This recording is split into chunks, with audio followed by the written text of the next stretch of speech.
류 선생의 구속사 천공열사 창세기 15번째 시간입니다.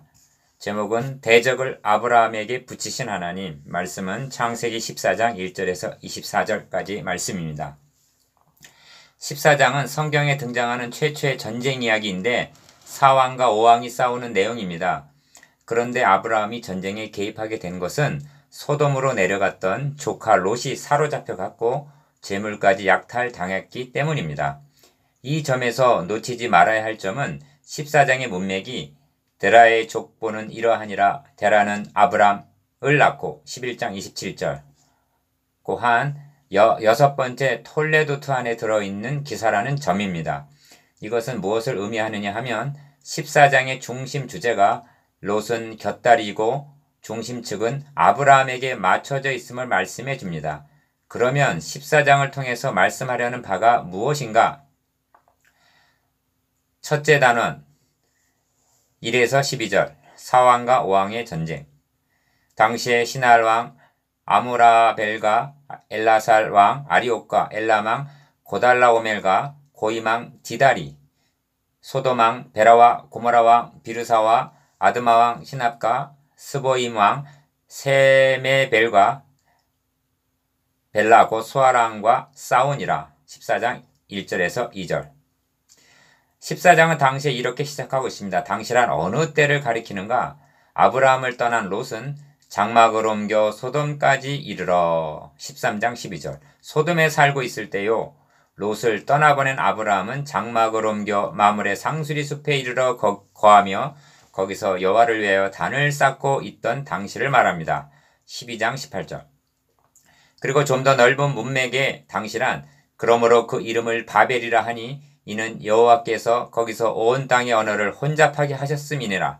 여호와께서 거기서 그들을 온 지면에 흩으셨더라 한 당시입니다. 11장 9절. 다시 말하면 여자의 후손의 줄기요 셈의 후예인 아브라함은 혈혈 단신으로 이사야 51장 2절. 유리하고 있을 때 바벨탑을 쌓다가 흩으심을 당한 뱀의 후손들은 육신의 소욕에 이끌려 전쟁을 하고 있었다는 뜻입니다. 이러한 당시에 네 왕과 다섯 왕 사이에 전쟁이 벌어졌다는 것입니다. 이것이 아브라함에게 무슨 상관이 있단 말인가?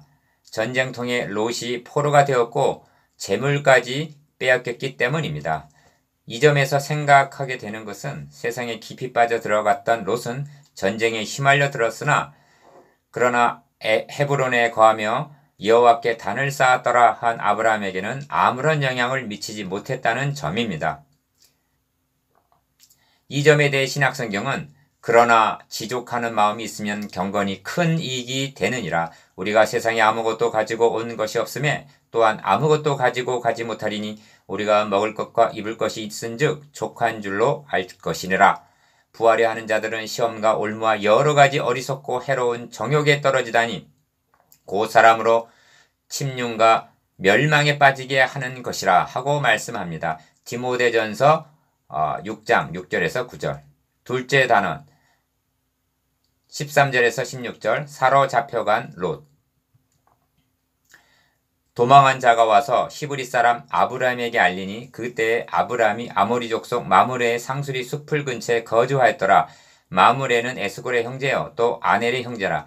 이들은 아브람과 동맹한 사람들이더라. 14장 13절. 아브람이 그의 조카가 사로잡혔음을 듣고 집에서 길리고 훈련된 자 318명을 거느리고 단까지 쫓아가서 14절.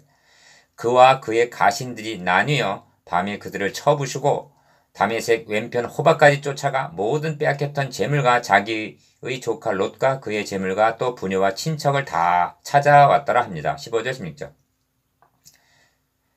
사왕의 전력이 얼마나 되었을 것인가? 아브라함이 거느린 318명보다는 비교도 되지 않을 만큼 많았을 것입니다. 물론 여기에는 이제 아브라함의 동맹군이 포함돼서 318명보다는 훨씬 많겠지만 말입니다. 그런데 나뉘어 밤에 그들을 쳐부시고 한 것은 기습 작전으로 감행했다는 것이 됩니다. 자신을 떠난 롯이었으나 그러나 사로잡혀간 그를 구출하겠다는 사랑의 정신과 전력의 열쇠에도 불구하고 하나님의 도우심을 의지하고 나아간 믿음, 이것이 전보다 성숙해진 아브라함의 모습입니다. 아브라함이 승전하고 개선할 때에 성격이 전혀 다른 두 왕의 영접을 받게 됩니다. 셋째 단원 17절에서 24절 두 왕의 영접. 아브라함이 그돌라오멜과 그와 함께한 왕들을 쳐부시고 돌아올 때에 소돔 왕 베라가 사회 골짜기 곧 왕의 골짜기로 나와 그를 영접하였고 17절 살렘 왕 멜기세덱이 떡과 포도주를 가지고 나왔으니 그는 지극히 높으신 하나님의 제사장이었더라 합니다. 18절 이 두 왕은 극명한 대조를 이루고 있습니다. 소돔 사람은 악하여 여호와 앞에 큰 죄인이었더라. 13장 13절 한 말씀을 기억하고 있을 것입니다. 그러므로 소돔 왕은 세속적인 부와 명예로 아브라함을 유혹하는 왕으로 등장합니다. 반면 호련히 나타난 살렘 왕 멜기세덱은 누군가? 시편 76편 2절에서는 그 장막이 또한 살렘에 있으며 그 처소는 시온에 있도다 합니다. 그렇다면 살렘 왕 멜기세덱은 예루살렘의 왕인 것입니다. 살렘 왕에 대해서 히브리서는 이렇게 설명하고 있습니다. 이 멜기세덱은 살렘 왕이요 지극히 높으신 하나님의 제사장이라 여러 왕을 쳐서 죽이고 돌아오는 아브람을 만나 복을 빈 자라.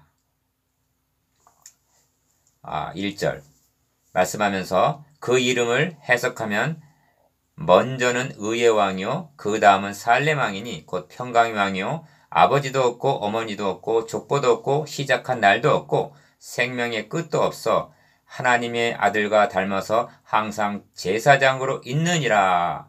히브리서 5장 2절에 3절하고 그리스도의 예표의 인물이라고 말씀합니다.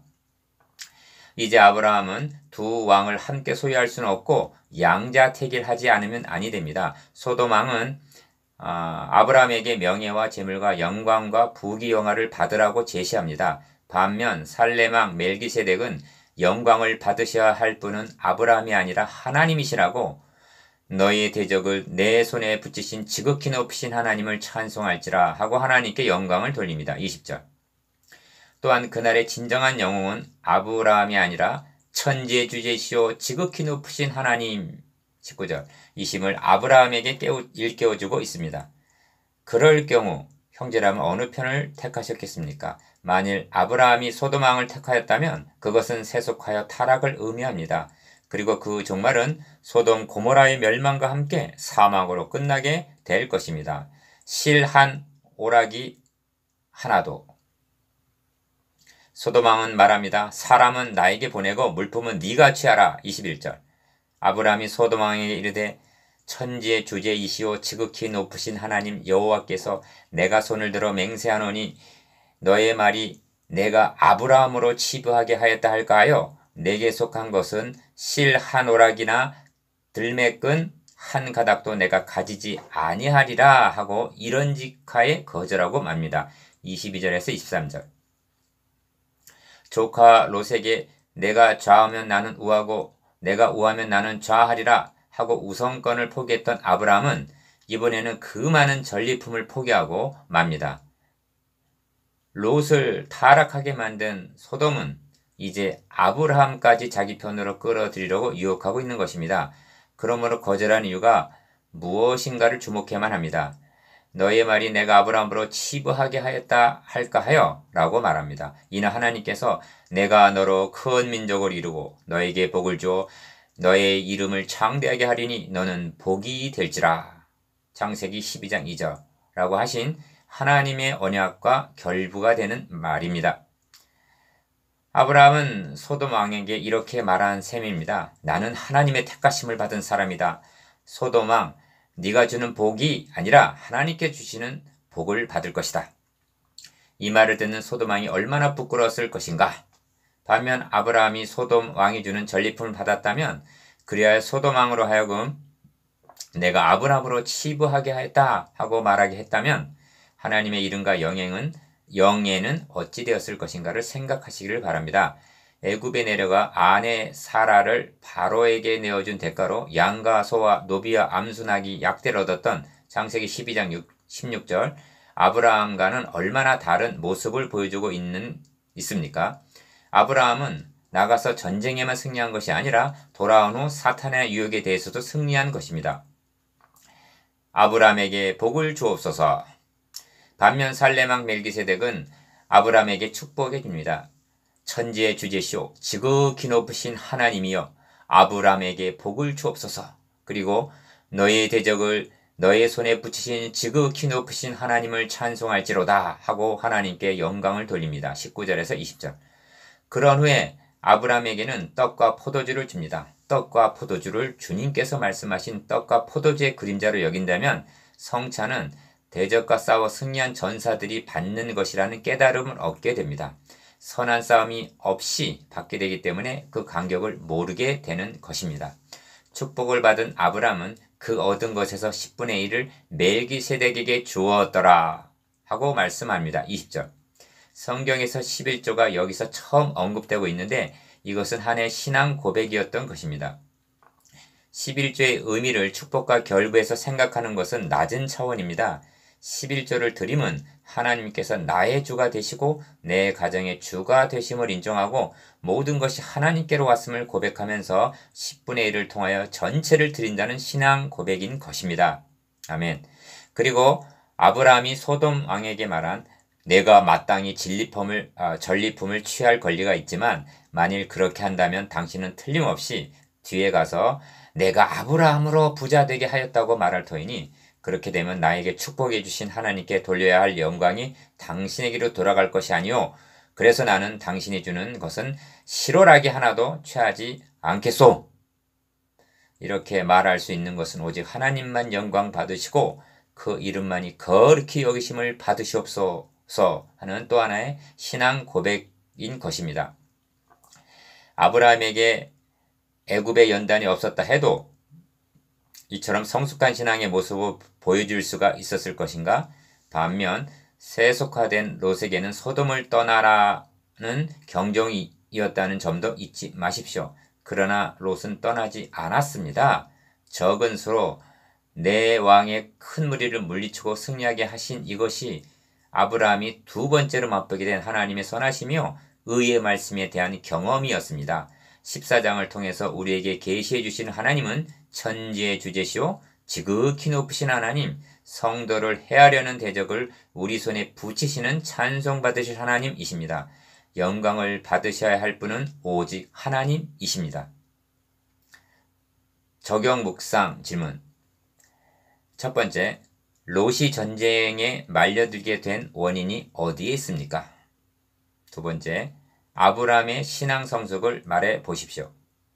세 번째, 아브라함이 적은 수로 내 왕의 연합군을 물리칠 수 있었던 요인을 나누어 봅시다.